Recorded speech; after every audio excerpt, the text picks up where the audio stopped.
Welcome to N24 news bulletin. ముందుగా headlines చూద్దాం.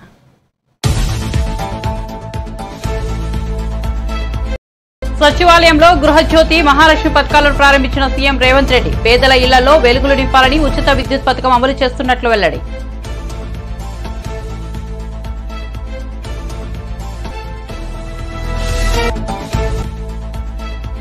విజయవాడలో బీజేపీ కోర్ కమిటీ సమావేశం హాజరైన కేంద్ర మంత్రి రాజ్నాథ్ సింగ్. బీజేపీ సమావేశంలో ఏపీ రాజధానిపై చర్చ, పొత్తులు ఉంటాయని సంకేతాలు ఇచ్చిన రాజ్నాథ్.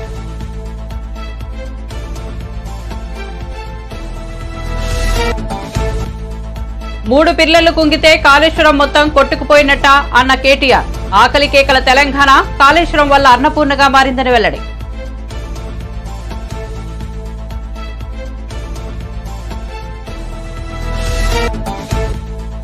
అయోధ్య రాముడి జన్మంపై బీజేపీ ఎంపీ బండి సంజయ్, మంత్రి పొన్నం ప్రభాకర్ మధ్య మాటల యుద్ధం. బండి సంజయ్ రాజకీయ డ్రామాకు తెరలేపారన్న మంత్రి పొన్నం.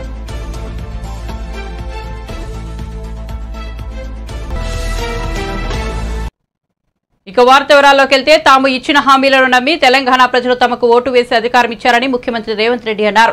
6 గ్యారంటీలలో భాగంగా మరో 2 మహాలక్ష్మి, గృహజ్యోతి పథకాలను ముఖ్యమంత్రి మంగళవారం సచివాలయంలో ప్రారంభించారు. ఈ సందర్భంగా ఆయన మాట్లాడుతూ ఎన్నికల్లో ఇచ్చిన హామీలను ఒక్కొక్కటిగా నెరవేర్చుతామన్నారు. పేదవారి ఇళ్లలో వెలుగులు నింపాలని 200 యూనిట్ల వరకు ఉచిత విద్యుత్ పథకం అమలు చేస్తున్నట్టు చెప్పారు. ఇచ్చిన గ్యారంటీలను ఖచ్చితంగా అమలు చేస్తామన్నారు. తాము అధికారంలోకి వచ్చిన 2 రోజుల్లో 2 హామీలను నెరవేర్చామని, ఇప్పుడు మరో 2 హామీలను అమలు చేస్తున్నట్లు తెలిపారు. కాంగ్రెస్ పార్టీ మాట ఇస్తే వెనకడుగు వేయదన్నారు. తాము ఆర్థిక నియంత్రణ పాటిస్తూ ముందుకు సాగుతున్నామన్నారు. సోనియా గాంధీ ఇచ్చిన హామీని ఎప్పుడూ విస్మరించలేదన్నారు. అర్హులైన వారందరికీ ఉచిత కరెంట్ ఇస్తామన్నారు. అత్యధిక మెజారిటీ ఇచ్చి ప్రజాప్రభుత్వాన్ని ఏర్పాటు చేయడం జరిగింది. డిసెంబర్ 7 నాడు ప్రమాణ స్వీకారం చేసిన మేము డిసెంబర్ 9, 2023 నాడు ఆర్టీసీలో మహిళలకు ఉచిత ప్రయాణము, రాజీవ్ ఆరోగ్యశ్రీ పథకాలను రెండింటిని ప్రమాణ స్వీకారం చేసిన 48 గంటల్లోనే అమలు చేసి నిరంతరాయంగా ఇప్పుడు ప్రజలకు ఆ 2 పథకాలను అమలు తీసుకురావడం జరిగింది. ఇప్పుడు మళ్ళీ రాష్ట్ర ప్రభుత్వం ఆర్థిక వెసులుబాటును అంచనా వేసుకొని నిజమైన లబ్ధిదారులకి పథకాన్ని అమలు చేయాలన్న ఆలోచనతోటి ప్రజాపాలన పేరు మీద గ్రామ సభలు నిర్వహించి ప్రజల దగ్గరికి వెళ్ళి గ్రామాలలో ఈ పథకాలకు అవసరమైన అర్హుల నుంచి వాళ్ళ నుంచి అప్లికేషన్స్ తీసుకొని వాటిని క్రోడీకరించి అర్హులైన నిజమైన లబ్ధిదారులకు ఈరోజు 200 యూనిట్ల వరకు గృహ అవసరాలకు ఉచిత విద్యుత్తు, అదేవిధంగా 500 రూపాయలకే సిలిండర్ కార్యక్రమాన్ని ఈరోజు లాంఛనంగా ప్రారంభించుకుంటున్నాం. వాస్తవంగా మీకు అందరికి తెలుసు, చేవెళ్లలో ఈ కార్యక్రమాన్ని పెద్ద ఎత్తున 1,00,000 మంది మహిళల సమక్షంలో శ్రీమతి ప్రియాంక గాంధీ గారు కూడా సభకు హాజరయ్యి కార్యక్రమాన్ని ప్రారంభించాలి అని చెప్పి ప్రభుత్వం నిర్ణయించుకున్నది. కానీ నిన్న మహబూబ్ నగర్ జిల్లా స్థానిక సంస్థల ఎమ్మెల్సీ ఎన్నికల ప్రకటన రావడము, పాత ఉమ్మడి మహబూబ్ నగర్ జిల్లాలో ఉన్న మండలాలు వివిధ జిల్లాలలో ఉండడం వల్ల ఎన్నికల కోడ్, ఎన్నికల నిబంధనలు అడ్డు రావడంతో చేవెళ్లలో ప్రారంభించాలనుకున్న ఈ కార్యక్రమాన్ని ఈరోజు సచివాలయానికి మార్చి ఇక్కడ మా అందరి మంత్రులు, శాసనసభ్యులు, శాసనమండలి సభ్యులు, ప్రభుత్వ అధికారులు, హైదరాబాద్ మేయర్తో సహా చాలా మంది కార్యక్రమంలో హాజరయ్యి ఈరోజు లబ్ధిదారులకు లాంఛనంగా ఇక్కడ ఈ కార్యక్రమాన్ని ప్రారంభించుకుంటున్నాము. మీకు అందరికీ తెలుసు, కట్టెల పొయ్యితో కష్టాలు పడుతూ కన్నీళ్లు పెడుతున్న ఆడబిడ్డల కోసం దీపం పథకం ద్వారా కష్టాలు తీర్వడానికి ఆనాడు శ్రీమతి సోనియా గాంధీ గారే పేదలకు గ్యాస్ స్టవ్ సిలిండర్ ఇవ్వాలన్న ఒక గొప్ప పథకాన్ని ఆ రోజు యూపీఏ ప్రభుత్వం తీసుకొచ్చింది. ఆనాడు సిలిండర్, గ్యాస్ పొయ్యి, సిలిండర్ ధర 400 రూపాయలకే మహిళలకు అందుబాటులోకి తీసుకొచ్చి పేదల కష్టాలు తీర్వాలని ప్రయత్నం చేసింది. కాంగ్రెస్ పార్టీ తర్వాత అధికారంలోకి వచ్చి పార్లమెంట్ ఎన్నికల్లో కరీంనగర్లో కాంగ్రెస్ ఓడిపోతే రాజకీయ సన్యాసం తీసుకుంటారా అని మంత్రి పొన్నం ప్రభాకర్ కు బీజేపీ జాతీయ ప్రధాన కార్యదర్శి బండి సంజయ్ సవాల్ విసిరారు. అయోధ్య రామమందిరం విషయంపై పొన్నం ప్రభాకర్ మాట్లాడిన తీరును విమర్శించారు. హుజనాబాద్ జిల్లాలో నిర్వహించిన ప్రజాహిత యాత్రలో సంజయ్ ఈ మేరకు వ్యాఖ్యలు చేశారు. దీన్ని వేరే రకంగా చూపెట్టి ఇక్కడ ప్రజాహిత యాత్రకు ప్రజాస్పందన ఉన్నది, ప్రజలు తండోపదాలు తరలి వస్తున్నారు, దాన్ని చూసి డిస్టర్బ్ చేసే ప్రయత్నం చేస్తే అది మీకు ముప్పు వస్తుంది. ఇలా రాముడు అయోధ్యలో పుట్టిండా అని గ్యారంటీ ఏంటి అని మీరు అన్నదానికే ఇలా ప్రజలు చీదరించుకుంటున్నారు, ఇవాళ చీకొడుతున్నారు. ఇవాళ ఇవన్నీ పక్క పెట్టు, రాముడు పక్క పెట్టు, అన్ని పక్క పెట్టు. ఫస్ట్ నువ్వు 6 గ్యారెంటీల విషయం మాట్లాడు. ఫస్ట్ ఇలా 80 రోజులు అయింది దాదాపు, ఇంక 20 రోజుల డెడ్ లైన్ నీకు. 20 రోజుల తర్వాత నువ్వు 6 గ్యారెంటీలు ఎట్లా అమలు చేస్తావు చెప్పాలి. ఫస్ట్ 423 హామీలు, వాటిని కూడా ఎట్లా అమలు చేస్తావు? 100 రోజులు అమలు చేస్తావు నువ్వన్నావు. మరి ఇందిరాగాంధీ ఫోటో పెట్టి 6 గ్యారెంటీలు మీరు ఇస్తే ఆ 6 గ్యారెంటీలు 100 రోజులు అమలు చేస్తాన్నారు. 6 గ్యారెంటీ అమలు చేయకుండా ఇందిరాగాంధీని అవమానపరిచినట్టే మీరు. ఇందిరాగాంధీ ఫోటో పెట్టుకున్నారు కాబట్టి. తెలంగాణ రాష్ట్రం అప్పుల పాలన విషయం మీరే చెప్పారు. అయినప్పుడు కూడా అప్పులు తీరుస్తాం, 6 గ్యారెంటీ పక్క 100 రోజులు అమలు చేస్తామన్నారు. ఎలక్షన్ కోడ్ రాబోతున్నది, మళ్ళీ చెప్తున్నా. దానికంటే ముందు ఈ 6 గ్యారెంటీలు మిగతా హామీలు నెరవేర్చారా? మళ్ళీ ఏదో 500 గ్యాస్ ఇస్తాము, 200 యూనిట్లు ఫ్రీ కరెంట్ ఇస్తాము, ఈ 2 హామీలు ఇచ్చి మిగతా తర్వాత చూస్తామంటే ప్రజలంతా అమాయకులు కాదు. 2 హామీలు ఇచ్చి బిస్కెట్ వేసినట్టు వేస్తే మేము ఊకునే పరిస్థితి లేదు. ఇలా 200 రోజులు కానీ 100 రోజులుగా ఇదే ప్రజలు తిరగబడతారు. నీ అహంకారము, నీ ఉరుకులాట, ఇవన్నీ కూడా 6 గ్యారెంటీలు అమలు చేసే విషయంలో చూపెట్టు. 100 రోజుల లోపట దాదాపు 80 రోజులు అయిపోయింది. ఇదంతా ఈ గంభీరత్వము ఇదంతా కూడా 6 గ్యారెంటీలు అమలు చేసే విషయాలు చూపెట్టు. నేను సవాల్ చేస్తున్నా, మళ్ళీ చెప్తున్నా. సరే, ఇదే నువ్వు చెప్పిన వాదన మీద నువ్వు ఈ పార్లమెంట్ ఎన్నికలకు సిద్ధమా చెప్పు. ఇదే నువ్వు చెప్తున్నావు, వాదన చెప్తున్నా, తప్పు మాట్లాడుతున్నావు కదా. నేను మా అమ్మ గురించి చెప్తున్నాను. నువ్వు ఏదో దీన్ని జిమ్మికులు చేసి యాక్టింగ్ చేస్తే నీ యాక్టింగ్ వాళ్ళు నమ్మరీడా? నేనేమంటున్నా అంటే ఇదే వర్షన్ మీద నువ్వు ఎన్నికల్లో అభ్యర్థులు పెట్టు. చలో, నేను దాని మీదనే మాట్లాడతాను. నేను రాముడి మాట అన్ని మాట్లాడతా. ఈ ఎన్నికల్లో నేను ఓడిపోతే చలో నేను రాజకీయ సన్యాసం తీసుకుంటా. ఈ ఎన్నికల్లో కాంగ్రెస్ పార్టీ ఓడిపోతే నువ్వు రాజకీయ సన్యాసం తీసుకుంటావా చెప్పు. దాని సిద్ధమా చెప్పు. నువ్వు నేను మాట్లాడిన తప్పు నువ్వు భావిస్తే, ఏదో చిత్రీకరించి నువ్వు క్రియేట్ చేసి దాన్ని నమ్మించే ప్రయత్నం చేస్తే, నువ్వు దానికి కట్టుబడి ఉంటే, నువ్వు పార్లమెంటు పోటీ చేసే అభ్యర్థి ఎన్నికలు ఓడిపోతే నువ్వు రాజకీయ సన్యాసం తీసుకుంటావా చెప్పు. నేను సిద్ధం దానికి. నువ్వు తీసుకుంటావా? నువ్వు 3వ ప్లేస్ ఎందుకు పోయినావు? పార్లమెంట్ ఎన్నికల్లా కరీంనగర్ ఎన్నికల్లో 3వ ప్లేస్ ఎందుకు పోయినావు? ఈడికి ఎందుకు వచ్చినావు చెప్పరాదు. మరి ఇంకా మాట్లాడితే నీ జోలికి రాలే నేను. నువ్వంటే ఒక గౌరవం ఉండే, ఒక ప్రేమ ఉండే, కానీ దాన్ని పిరికితనంగా తీసుకుంటున్నట్టు నువ్వు. మేము పిరుకోవడం కాదు. నా మీద 100 కేసులున్నాయి. 2 సార్లు జైలుపోయినా. ఇక్కడ మా కార్యకర్తలు అందరు జైలుపోయారు. అందరి మీద కేసులున్నాయి. మీరు బీఆర్ఎస్ పార్టీ లెక్కనే ఇట్లా అహంకారంతో వ్యవహరిస్తా అంటే ప్రజలు అప్పుడు ఎట్లా తిరగబడతారో త్వరలో తిరగబడతారు. అతి త్వరలో, అతి తక్కువ సమయంలో వ్యతిరేకత ఉన్నటువంటి పార్టీ కాంగ్రెస్ పార్టీ.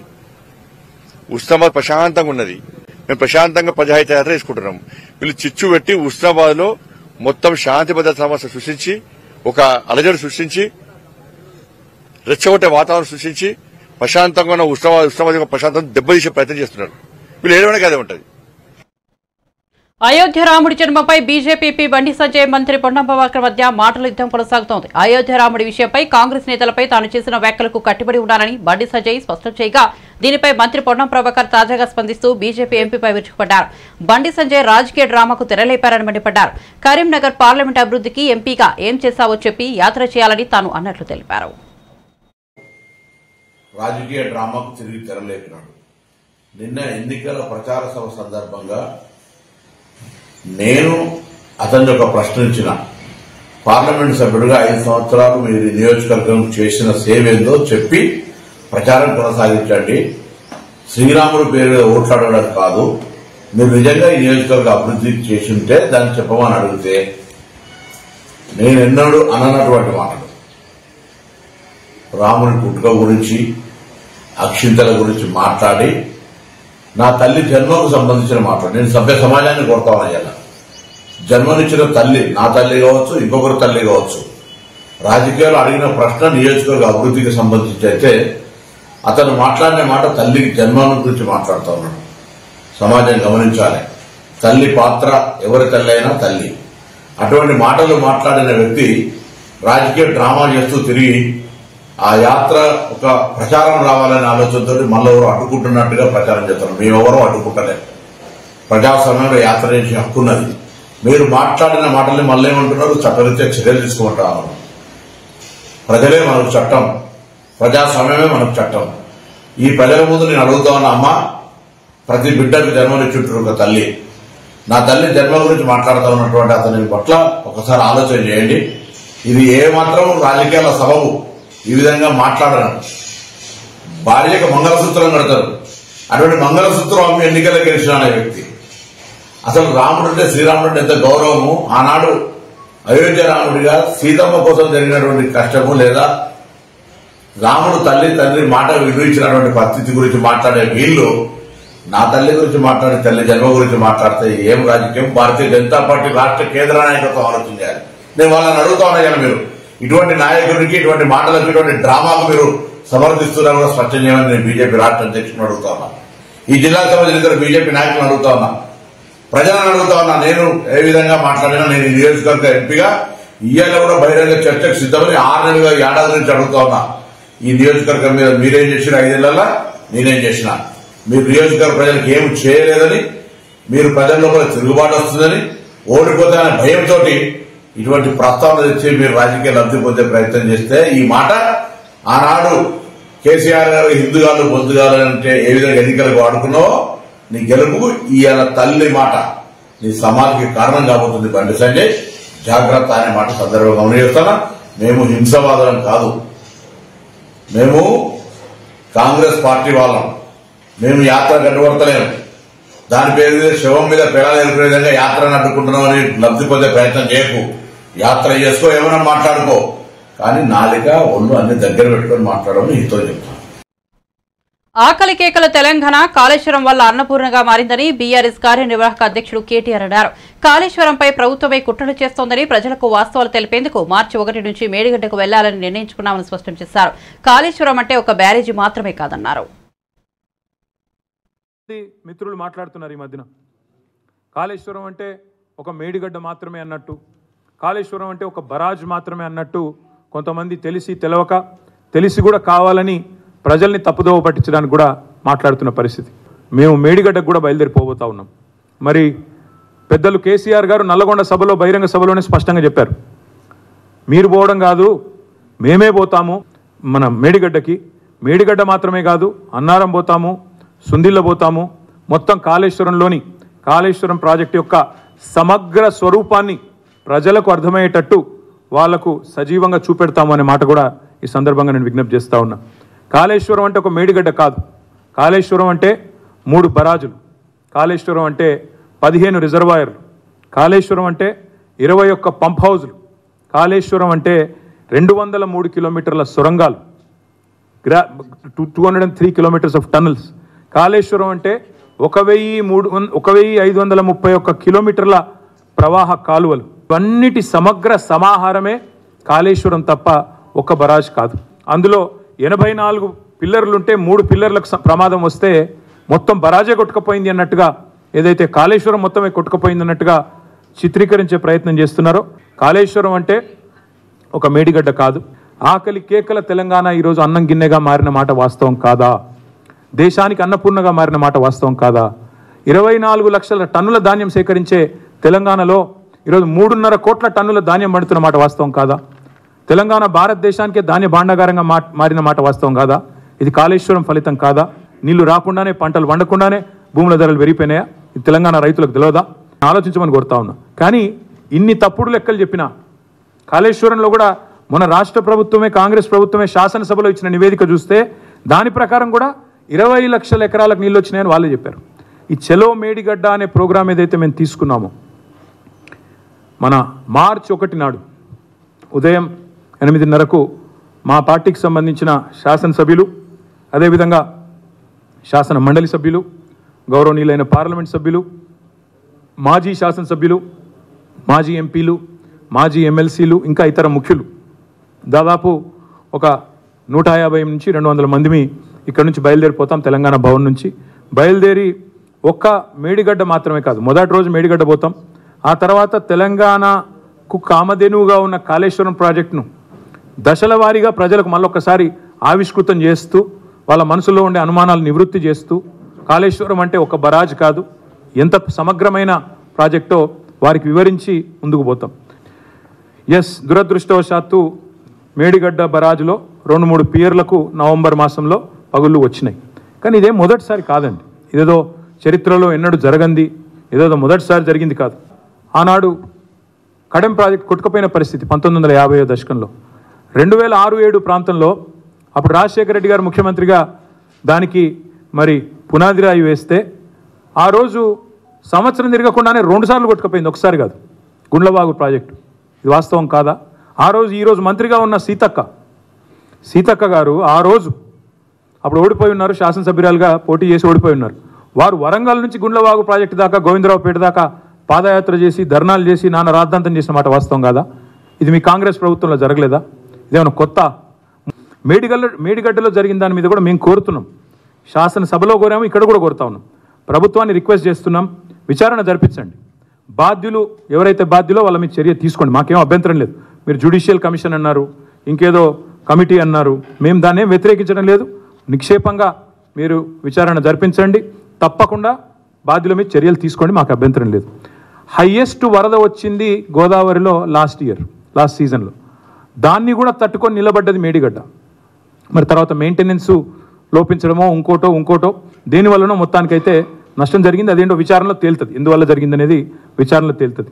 మేము రాష్ట్ర ప్రభుత్వాన్ని మేము డిమాండ్ చేసేది ఒకటే, రాజకీయ వైరుధ్యాలు రాజకీయ పంతాలు ఎన్ని ఉన్నా రైతుల ప్రయోజనాలు మనందరికీ, రాష్ట్ర ప్రయోజనాలు మనందరికీ ముఖ్యం. అందుకే మేము రాష్ట్ర ప్రభుత్వాన్ని విజ్ఞప్తి చేసేది, డిమాండ్ చేసేది, మీరు దయచేసి వెంటనే కాఫర్ డ్యామ్ నిర్మాణం చేసి మరి మరమ్మతులు చేయండి. వీలైనంత త్వరగా అన్ని పంపులు చాలు చేయలేకపోతే కనీసం ఒక పంపన్న చాలు చేయండి, వెంటనే రిపేర్ చేసి ఒక పంపన్న స్టార్ట్ చేసి రాబోయే మరి మాకు ఉన్న సమాచారం ప్రకారం కొంతమంది ఇరిగేషన్ అధికారులు కూడా మరి రైతులకు చెప్తా ఉన్నారు, అక్కడక్కడ ఏప్రిల్ మాసంలో, మే మాసంలో, జూన్ మాసంలో మంచినీళ్ళకే గోస ఉంటుంది, మీకేడికెళ్ళి నీళ్ళు ఇస్తాం, మీ పంటలకి నీళ్ళు ఇవ్వలేమని కూడా చెప్తా ఉన్నారంట. కాబట్టి నేను రాష్ట్ర ప్రభుత్వానికి విజ్ఞప్తి చేసేది, మీరు దయచేసి రాజకీయ పంచాయతీలు పెట్టండి, గొడవ చేయండి, మమ్మల్ని బదనాం చేయండి, మా మీద కోపం ఉంటే తీర్చుకోండి, అభ్యంతరం లేదు. కానీ మా మీద కోపం రైతుల మీద తీయకండి, మా మీద కోపం తెలంగాణ రాష్ట్రం మీద తీయకండి. చేయాల్సిన పని చేయకుండా శ్వేతపత్రాలు, ఇంకా పవర్ పాయింట్లు, ప్రాజెక్టు విజిట్లు అని దుమ్మెత్తిపోసే కార్యక్రమం ఏదైతే చేస్తున్నారో ఇది మంచిది కాదు అనే మాట కూడా రాష్ట్ర ప్రభుత్వానికి నేను విజ్ఞప్తి చేస్తా ఉన్నా. విజయవాడలో నిర్వహించిన బీజేపీ కోర్ కమిటీ సమావేశానికి కేంద్ర మంత్రి రాజ్నాథ్ సింగ్ విచ్చేశారు. ఈ సమావేశంలో ఏపీ రాజధానిపై చర్చ జరిగింది. రాజధాని అంశంపై ఓ నాయకుడు అడిగిన ప్రశ్నకు రాజ్నాథ్ స్పందించారు. ఏపీ రాజధాని అమరావతిని మనం తీర్మానం చేశామని స్పష్టం చేశారు. అంతేకాదు ఏపీలో పొత్తులు ఉంటాయని సంకేతాలు ఇచ్చారు. బీజేపీ మూడోసారి కూడా దేశంలో అధికారంలోకి రానుందని ధీమా వ్యక్తం చేశారు. स्वीकार किया मेरे बहनों भाइयों, और ऐसा सिस्टम बना दिया, जनधन योजना, आधार और मोबाइल के माध्यम से जैम की ऐसी ट्रिनिटी बना दी कि आज दिल्ली के बैंक से 100 पैसा चलता है तो 100 का 100 पैसा लोगों की जेबों में पहुंचता है, एक पैसा भी भ्रष्टाचार की भेंट नहीं चढ़ने पाता है. तो भ्रष्टाचार केवल भाषण देकर समाप्त नहीं किया जा सकता. भ्रष्टाचार को यदि समाप्त करना है तो सिस्टम में चेंजेज लाने पड़ेंगे. మిత్రులారా, ఈ దేశంలో అన్నిటికన్నా పెద్ద వ్యాధి ఏదన్నా ఉందంటే అది అవినీతి. ఈ దేశంలో అవినీతి పెచ్చు పెరిగిపోయిన విషయం మీకు అందరికీ తెలుసు. గతంలో ఆనాడు ఈ దేశానికి ప్రధానిగా ఉంటున్న రాజీవ్ గాంధీ గారు స్వయంగా తను ఒప్పుకున్నారు. నేను ఢిల్లీ నుంచి 100 పైసలు పంపిస్తే ఆ లబ్ధిదారికి చేరేసరికి 14 పైసలు మాత్రమే జరుగుతుంది, 86 పైసలు అవినీతి పరుల జేబుల్లోకి వెళ్తుందని వారు నిస్సహాయతను ప్రకటించారు. నేను వారిని విమర్శించట్లేదు, కానీ వారి నిస్సహాయతను మాత్రం అర్థం చేసుకున్నాను. తర్వాత ఇవాళ ఎటువంటి నాయకత్వం ఈ దేశంలో ఉందంటే నరేంద్ర మోడీ గారు ప్రధానమంత్రి అయిన తర్వాత ఈ అవినీతి నిర్మూలనకు సవాల్గా స్వీకరించారు. అందుకని ఆధార్ని తీసుకొచ్చి డైరెక్ట్ బెనిఫిట్ ట్రాన్స్ఫర్ ద్వారా ఏ పథకాల లబ్ధి అయితే లబ్ధిదారుకు చేరాలనో వాళ్ళకు ఢిల్లీ నుంచి పంపిస్తే 100కు 100 పైసలు ఇవాళ వాళ్ళ జేబుల్లోకి వెళ్తున్న విషయాన్ని తెలియాలి. మిత్రులారా, నేను చెప్పదలుచుకున్నది ఏంటంటే కేవలం ప్రసంగాల వల్ల ఈ అవినీతి నిర్మూలన జరగదు. అవినీతి నిర్మూలన జరగాలంటే ఒక సమర్థవంతమైన నాయకత్వం ఉండాలనే విషయాన్ని చెప్పదలుచుకున్నాను. ఇవాళ ఈ దేశంలో అతి अमलापुरम गया और अन्य जिलों के किसानों और पैडी फार्मर से मिलने गया था. मित्रारा यूपीए समय मत्स्यकार रंगाనికి కూడా ప్రత్యేక जाकर आंध्र प्रदेश के लोगों को बतला देना कि जिस दिन आंध्र प्रदेश पे हमारी सरकार बन जाएगी, हमारी सरकार इस पोलवरम प्रोजेक्ट को स्वयं प्रधानमंत्री ने कहा मैं स्वयं अपने हाथों में ले लूंगा और इस पोलवरम प्रोजेक्ट को मैं पूरा कराऊंगा.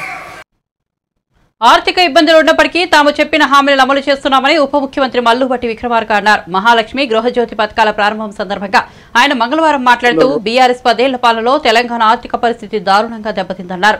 ఆర్థిక పరిస్థితులు బాగాలేనప్పటికీ హామీలను అమలు చేస్తూ ముందుకు సాగుతున్నామన్నారు. మన దేశంలో కొన్నేళ్లుగా గ్యాస్ సిలిండర్ ధరలు భారీగా పెరుగుతున్నాయని ఆందోళన వ్యక్తం చేశారు. ఈ పెరిగిన ధరల నుంచి సామాన్యులకు మహిళలకు ఊరట ఇచ్చేందుకు గృహజ్యోతి పథకాన్ని ప్రకటించినట్లు తెలిపారు. 500 రూపాయలకే సిలిండర్ ద్వారా రాష్ట్రంలోని 40 లక్షల కుటుంబాలకు ప్రయోజనం కలుగుతుంది. 6 గ్యారంటీల్లో భాగంగా మేము ఈరోజు లాంచ్ చేస్తున్నటువంటి సందర్భంలో 500 రూపాయలకే గ్యాస్ సిలిండర్,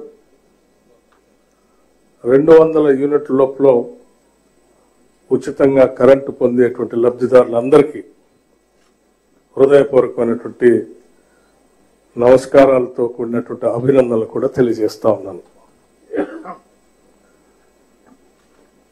ఇది దేశమంతా ఎదురు చూస్తున్నటువంటి కార్యక్రమం. తెలంగాణలో కాంగ్రెస్ పార్టీ 6 గ్యారంటీల్ని ప్రకటించింది. 6 గ్యారంటీల ప్రకటన ఒక విప్లవాత్మకమైనటువంటి ఆలోచనలతో కూడినటువంటి నిర్ణయాలు. రాష్ట్రంలో ఉన్నటువంటి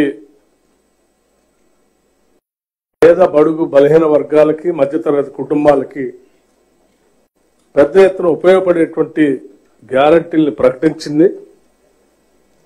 కానీ ఆ గ్యారంటీల్ని తెలంగాణలో వచ్చినటువంటి కాంగ్రెస్ ప్రభుత్వం అమలు చేస్తుందా లేదా అనేటువంటి ఆలోచనలో ఈ రాష్ట్రం వైపే దేశం అంతా చూస్తా ఉంది. ఇటువంటి పరిస్థితుల్లో ఇక్కడ ఉన్నటువంటి టిఆర్ఎస్ పార్టీ కూడా అలవైకాన్ని అమలు చేయలేనటువంటి 6 గ్యారంటీల్ని కాంగ్రెస్ పార్టీ ప్రకటించింది.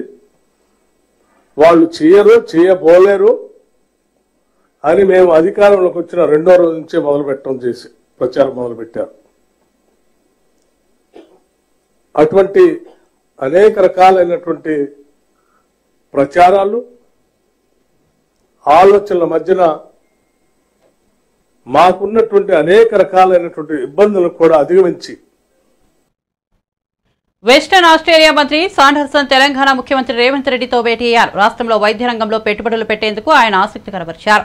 తెలంగాణలో మెడికల్ రంగంలో పెట్టుబడులకు మంచి అవకాశం ఉందని సీఎం రేవంత్ రెడ్డి వారికి తెలిపారు. Health care, health tourism, health స్కిల్లింగ్లలో పెట్టుబడులకు అవకాశాలు ఉన్నాయని వివరించారు. హైదరాబాద్ స్కిల్ క్యాపిటల్ గా మారబోతోందని తెలిపారు. జిల్లా ఆసుపత్రులను మల్టీ స్పెషాలిటీ ఆసుపత్రులుగా తీర్చిదిద్దేందుకు ప్రణాళికలు రూపొందిస్తున్నట్లు వెల్లడించారు. రాష్ట్రంలో పెట్టుబడులు పెట్టే ఫార్మా కంపెనీలకు సహకరిస్తామని సీఎం రేవంత్ హామీ ఇచ్చారు.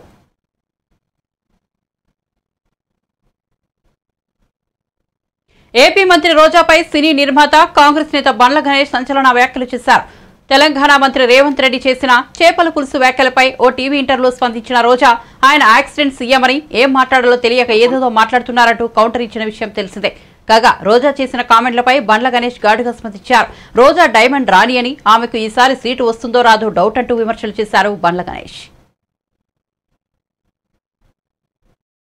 ప్రభుత్వం కాంగ్రెస్ ప్రభుత్వం రేవంత్ 10 ఏళ్ల తర్వాత మీరు రోజా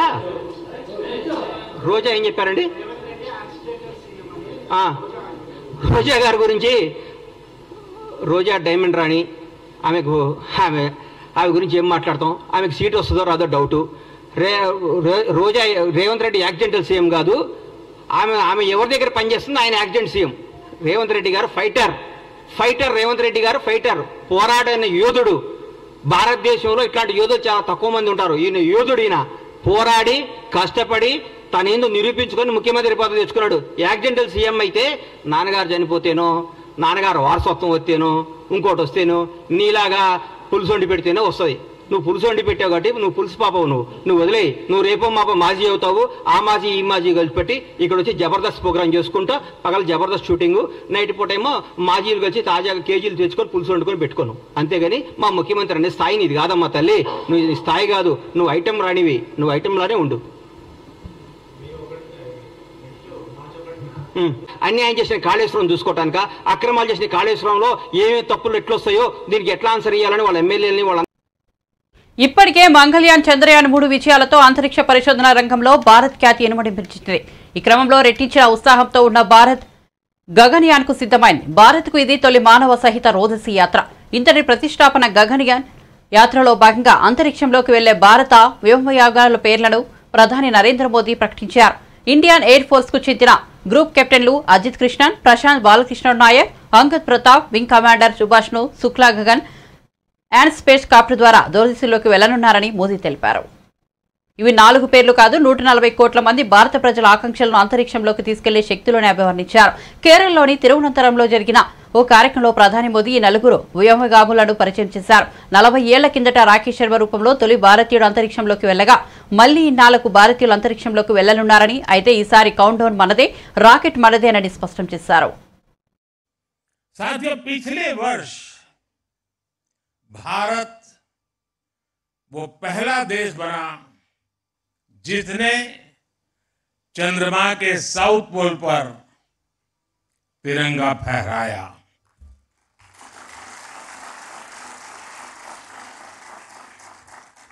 आज शिव शक्ति पॉइंट पूरी दुनिया को भारत के सामर्थ्य से परिचित करा रहा है. अब विक्रम साराभाई स्पेस सेंटर में हम सभी एक और ऐतिहासिक सफर के साक्षी बन रहे हैं. अब से कुछ देर पहले देश पहली बार अपने 4 गगनयान यात्रियों से परिचित हुआ.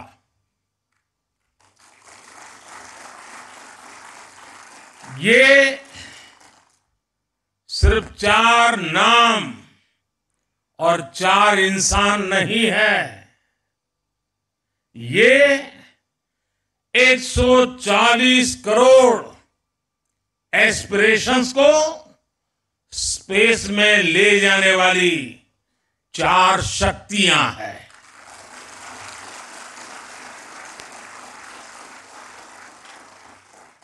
चालीस वर्ष के बाद कोई भारतीय अंतरिक्ष में जाने वाला है, लेकिन इस बार टाइम भी हमारा है,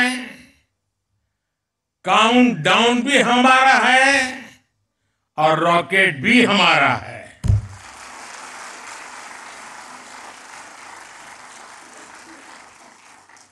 मुझे खुशी है. బులెటిన్ ముగించే ముందు హెడ్లైన్స్ మరోసారి చూద్దాం. సచివాలయంలో గృహజ్యోతి మహాలక్ష్మి పథకాలను ప్రారంభించిన సీఎం రేవంత్ రెడ్డి. పేదల ఇళ్లలో వెలుగులు నింపాలని ఉచిత విద్యుత్ పథకం అమలు చేస్తున్నట్లు వెల్లడి.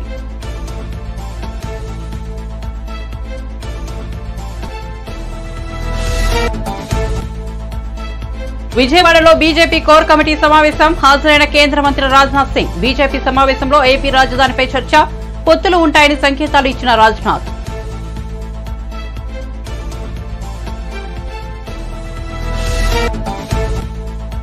మూడు పిల్లర్లు కుంగితే కాళేశ్వరం మొత్తం కొట్టుకుపోయినట్టానన్న కేటీఆర్. ఆకలి కేకల తెలంగాణ కాళేశ్వరం వల్ల అన్నపూర్ణగా మారిందని వెల్లడి.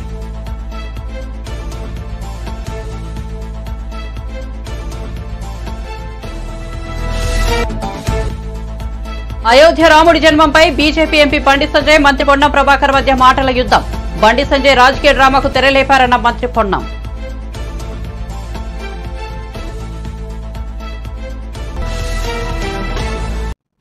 ఇవి బులెటిన్ అప్డేట్స్ చూస్తూనే ఉండండి N24 న్యూస్.